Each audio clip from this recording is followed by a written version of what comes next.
வணக்கம் நண்பர்களே. இன்றைக்கி நம்ம வீட்லேயே ரொம்ப ஈஸியாக மொறுன்னு முறுக்கு எப்படி செய்கிறதுன்னு பார்க்க போகிறோம். இந்த முறுக்கு ஒரு தடவை செஞ்சால் கடை முறுக்கியே மறந்துடுவீங்க.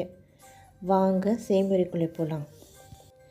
ஒரு கப் உளுத்தம் பருப்பு மிதமான சூட்டில் பொன்னிறமாக வறுத்துக்கலாம். இதோடு 2 ஸ்பூன் பொட்டுக்கடலை ஆட் பண்ணிக்கலாம். நல்லா வாசனை வந்ததும் ஆற வச்சு நைஸாக அரைச்சி எடுத்துக்கலாம். உளுந்து கருகிடாமல் பார்த்துக்கோங்க. ஒரு பாத்திரத்தில் 2 கப் அரிசி மாவு, அரைச்ச உளுத்தம் பருப்பு நல்லா செழிச்சிட்டு 1 ஸ்பூன் பெருங்காயம், 1 ஸ்பூன் உப்பு, 1 ஸ்பூன் சீரகம் எல்லாத்தையும் நல்லா மிக்ஸ் பண்ணிக்கலாம். இதுக்குள்ளே உருக்கின பட்டர் சேர்த்து கையில் நல்லா பிசையணும். அப்புறம் கொஞ்சம் கொஞ்சமாக தண்ணியை ஊற்றி ஒரு சாஃப்டான மாவாக பிசைஞ்சு எடுத்துக்கலாம். முறுக்கு அச்சில் எல்லா பக்கமும் எண்ணெயை தடவிட்டு ஒரு கையளவு மாவு எடுத்து அச்சில் போடுங்க.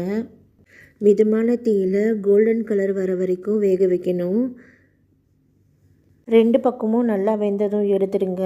எண்ணெய் அதிகமாக சூடாக இருந்தால் முறுக்கு சீக்கிரம் நிறம் மாறிடும், அப்புறம் வேகாது. மீடியம் ஃப்ளேம்லேயே வச்சு குக் பண்ணிக்கோங்க. டீ டைமுக்கு பர்ஃபெக்டான முறுக்கு ரெடி. இந்த ரெசிபி உங்களுக்கு பிடிச்சிருந்தால் லைக் பண்ணுங்கள், ஷேர் பண்ணுங்கள், கமெண்ட் பண்ணுங்கள், அப்படியே சப்ஸ்கிரைப் பண்ணுங்கள்.